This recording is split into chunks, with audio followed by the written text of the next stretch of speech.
మన రక్షకుడైన యేసుక్రీస్తు నామములో అందరికీ వందనాలండి.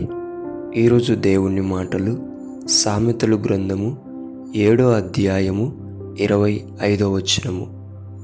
జారస్త్రీ మార్గముల తట్టు నీ మనస్సు తొలగనీయకుము, దారి తప్పి అది నడచు త్రోవలలోనికి పోకుము.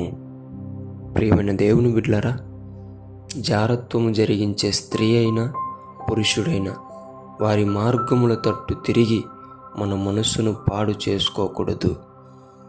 మన మనస్సు పాడైతే మనం ప్రార్థించలేం, మన మనస్సు పాడైతే వాక్యములు ఎదగలేం, మన మనస్సు పాడైపోతే ఆత్మీయ సహవాసంలో దిగజారిపోతాం, మన మనస్సు పాడైపోతే చివరిగా దేవునికే దూరం అయిపోతాం. దేవుని బిడ్డలారా, ఈ రోజుల్లో ఎక్కడ చూసినా జారత్వం ఎక్కువైపోతుంది.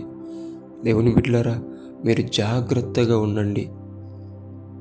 కావాలంటే తల దించుకొని యోసేపులాగా పరిగెత్తండి, అంతేకాని జారత్వముల వైపు, ఆ స్త్రీ వైపు కానీ అటువంటి పురుషుల వైపు కానీ మీ మనస్సు గనక త్రిప్పుకున్నారు అంటే జీవితం ఎలా ఉంటుందంటే అప్పుడు బాగుంటుంది, కానీ తర్వాత నరకము కంటే భయంకరంగా ఉంటుంది.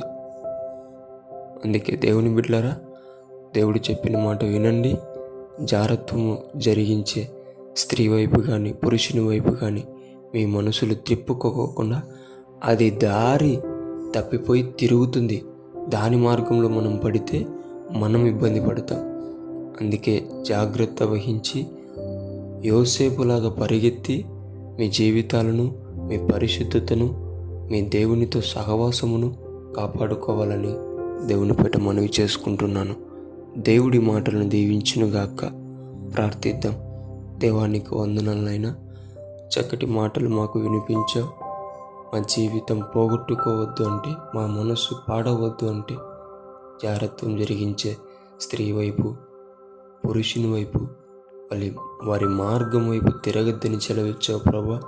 యోసేపులాగా మేము కూడా పరిగెత్తి మా జీవితాలను కాపాడుకునే విధముగా సహాయం చేయమని యేసు నామములో ప్రార్థిస్తున్నాం తండ్రి.